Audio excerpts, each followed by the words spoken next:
If you had told me 6 months ago that my own parents would betray me worse than any ex ever had, I would have laughed in your face. My parents? The people who raised me, who flew across the country when I got sick in college, who always said family first?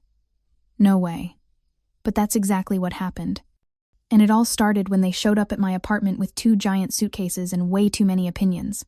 I had just given birth to my first child, a boy, Samuel. He came a bit early, and the delivery was rough. I was still recovering, barely sleeping, figuring out breastfeeding, and honestly just surviving. So when my parents called and said they wanted to fly in to help, I was overwhelmed but relieved. I said yes without a second thought.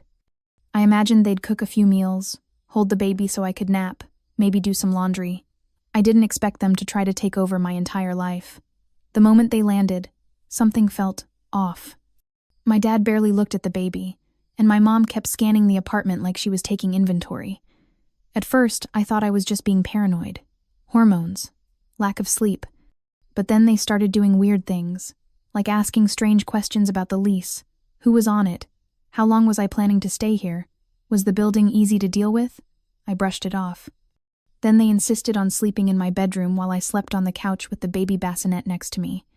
My body ached, my back screamed, and my mental health was hanging on by a thread, but I said nothing. They were helping, right?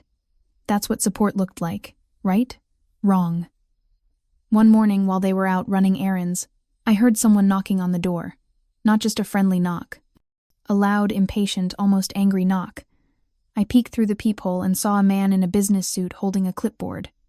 I cracked the door open, and he immediately said, "Hi, I'm here for the viewing." I stared at him like he had 3 heads. "Viewing?" I repeated. "Yes, for the unit. Your parents said it would be available after the first." My heart dropped. I felt like the floor disappeared from beneath me. "I'm sorry, what are you talking about? This is my apartment." He blinked, then looked down at the clipboard. "The listing says it's available for rent. Fully furnished. Lease is ending soon. I was told the owners would walk me through." "The owners?" I asked, my voice shaking. "My name is on the lease. I live here, with my newborn." The man awkwardly apologized and left, mumbling something about a misunderstanding. I stood there, in shock, for at least 10 minutes before I picked up my phone and called my mom. She answered on the 3rd ring, cheerful. "Hi, honey. We're just picking up a few things. Do you need anything?" "Yeah," I said, trying to keep my voice steady. "I need to know why a realtor just showed up at my apartment saying this place is being rented out." There was a long pause. Then she sighed. "I was going to talk to you about that tonight. We didn't want to stress you." "Stress me?" I practically yelled. "Someone is trying to rent out my home." She lowered her voice like I was the one being unreasonable.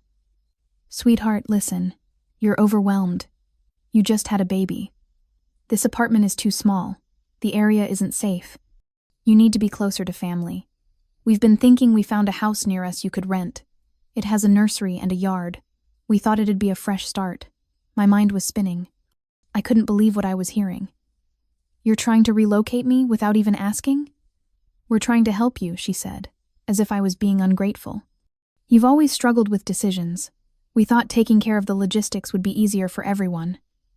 So you just decided to rent out my home? Behind my back?" She didn't answer. That silence said everything. My hands were shaking. My chest was tight. I looked down at Samuel sleeping peacefully on the couch, completely unaware that his world was about to be flipped upside down because of a decision I didn't make. I wanted to scream. But instead I whispered, "Come home. Now. We need to talk." When they got back, I was waiting at the kitchen table with the lease in my hand. I didn't yell. I didn't cry. I asked one question. "Did you list this apartment without my consent?" My dad looked annoyed, like I was wasting his time. "We didn't list it. We just made a few calls. Told a friend of a friend. It's not a big deal. It's my name on this lease," I said. "This is my home. My child's first home. And you tried to erase that without even a conversation." "We're trying to save you," my mom snapped. "From what?" I asked. "From being an adult?" "From ruining your life," she shot back. "You're alone. You're tired. You're broke. You need us." That was the moment I realized they didn't come to support me. They came to control me. And they were willing to manipulate my living situation, my mental state, and even my child's environment just to get their way. I told them to leave. Right then. They refused at first. Said I was being dramatic, but I stood my ground. I packed their bags myself and rolled them to the front door. They left, furious, and that was just the beginning. The apartment felt heavier after they left, like their energy still lingered in the air. I sat there for hours, barely moving, just holding Samuel in my arms as he slept against my chest. I kept replaying everything, every word, every look, every moment. I ignored my instincts. How could they do that to me? How could they think they had the right? I kept wondering if I was overreacting. Maybe I should have listened. Maybe they were just scared for me. But then my phone buzzed. A message from my mom. "You'll regret this. We were only trying to help.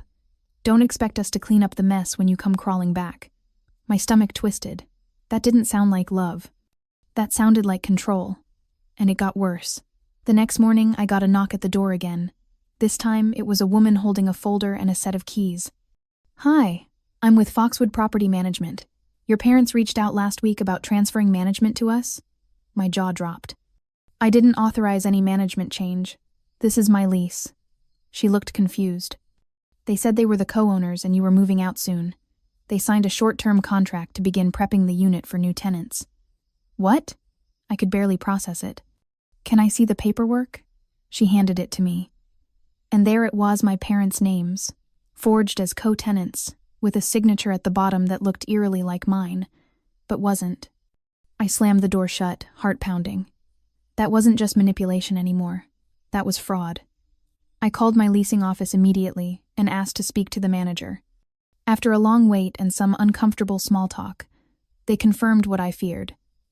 My parents had contacted them pretending to be co-responsible on the lease and requested forms to transfer tenancy. "Luckily, you're the sole leaseholder," the manager said, "so nothing can proceed without your written consent." I felt a wave of relief but also a new kind of anger. They'd tried to legally edge me out of my own home. I sat there staring at my phone, unsure what to do. Should I confront them again? Should I go no contact? Should I lawyer up? I needed clarity. So I called someone I hadn't spoken to in years, my Aunt Clara. She was my dad's sister, the black sheep of the family. She'd moved out of state after a huge falling out years ago, and I'd only heard her name whispered like a warning growing up. But she always told me, "If you ever need someone who isn't part of the machine, call me." So I did. I told her everything. She was quiet for a long time. Then she said something that changed how I saw everything. "They did the same thing to me when I was your age," she said. "Tried to take over my finances, signed papers behind my back, told me I was ruining my life." "What did you do?" I asked. "I left, and I never went back." "But they're my parents," I said. "They're supposed to love me." "They do, in their own twisted way," she said. "But love without respect is just control. And you have a child now. You need to protect your family now." That sentence hit me in the chest like a brick. My family wasn't just my parents anymore. It was me and Samuel. We were a unit, and I had to be the one to keep us safe. So I made a decision. I filed a cease and desist letter through a local attorney, nothing dramatic, just a formal warning that they were to stop all attempts to interfere with my lease or property. I forwarded the letter to the leasing office and to the property management firm they'd contacted. Then I changed the locks. And finally, I wrote them an email. Not emotional, not angry, just clear. From this point forward, all communication must go through my attorney. Any further attempts to interfere with my housing or child's well-being will be considered harassment. I didn't hear from them for 2 weeks. The silence was eerie, peaceful but tense, like the eye of a storm. I tried to enjoy the calm. I focused on Samuel. I found myself actually sleeping better, smiling more, feeling in control again. And just when I thought it might be over, I got a package in the mail, no return address, just my name, written in familiar handwriting. My mom's. Inside was a photo album. It was old, full of childhood photos, baby pictures, birthday parties, drawings I'd made in kindergarten. On the last page was a sticky note that said, "You'll always be our baby. We just didn't want you to fall apart like your sister did." My sister. That name hadn't come up in years. She disappeared from the family radar when I was still in college. No one talked about her. Every time I asked, I got vague answers. She made her choices, my mom would say. We don't need to revisit that, my dad would grunt. But now I had to know what happened to her, and what did it have to do with me? I couldn't get that last line out of my head. We just didn't want you to fall apart like your sister did. What did that even mean? And why did it feel more like a threat than a comfort? I waited until Samuel was asleep, then dug through the few boxes I had in the hall, close-told files, random photos, some college notebooks. And tucked away in a folder I hadn't opened in years was a birthday card from my sister, dated almost 10 years ago, the last one she ever sent me. Keep asking questions. Don't let them decide who you become. That was it. No love, no signature, just that one sentence in her handwriting. I stared at it for a long time. Something in my chest twisted. I opened my laptop and started searching. I didn't even know where she was living now, or if she'd changed her name. But then I remembered she had a best friend named Lacey, the kind who posted everything online. After a little digging, I found Lacey's profile, and there she was, a group photo. Lacey, some other women, and right in the middle my sister. Older, with a different haircut, but definitely her. She was smiling, holding a toddler on her hip. I clicked through the photos, and the more I saw, the more confused I got. She looked happy, free, alive in a way I never remembered her being growing up. I didn't know what happened between her and our parents, but suddenly, it felt important that I find out. So I sent Lacey a message. Simple, honest. Hi, I'm Claire, Jenna's sister. I know it's been a long time, but I'd really like to talk to her, if she's open to that. I didn't expect a reply, but a few hours later, my phone buzzed. A message from an unknown number. I've been waiting for you to reach out, Jenna. I didn't even know what to say at first. She sent a time and a place, a coffee shop in the next city over. No kids, she added. Just us. So the next day, I drove there. My heart pounded the whole way. I kept wondering if this was some huge mistake, if I'd open a door to even more chaos. But when I saw her, sitting by the window with a mug in her hands, something in me settled. She looked up, smiled, and said, "You grew up." I sat down, too choked up to say anything at first. She didn't hug me. She didn't reach out. But there was something in her eyes that felt like home. We talked for hours. About nothing. About everything. She told me she left because our parents tried to control her too, only she didn't have a baby yet. They told her what jobs to take, who to date, where to live. When she pushed back, they cut her off. Financially, emotionally, like she never existed. But you were the golden child, she said, the obedient one. I knew they'd keep pushing until you cracked. I laughed bitterly. Well, I cracked. Hard. She leaned forward. So what now? I was quiet for a moment. Then I said, now I stop letting other people decide what's best for me. For my son. Now I choose. She nodded. We exchanged numbers, promised to talk more. I left that coffee shop feeling different, stronger, not healed but healing. When I got home, there was another email from my mom. Short, cold. I hope you're happy. We won't be reaching out again. And for the first time, I didn't feel guilty. I didn't feel like I owed them anything. I looked at Samuel, sleeping soundly in his crib, and whispered, "You're safe now. I've got us." A few weeks later, I got a final notice from the property management company. The fake listing had been taken down. The contract was voided. The case was closed.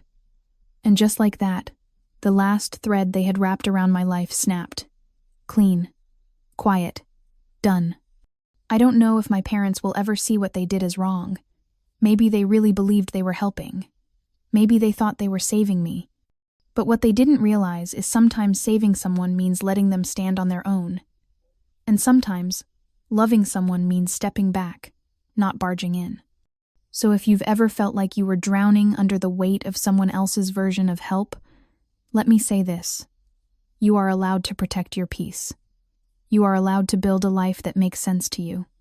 Even if that means drawing lines, even if it means letting go. Because sometimes, the hardest part of healing is accepting that not everyone gets to come with you.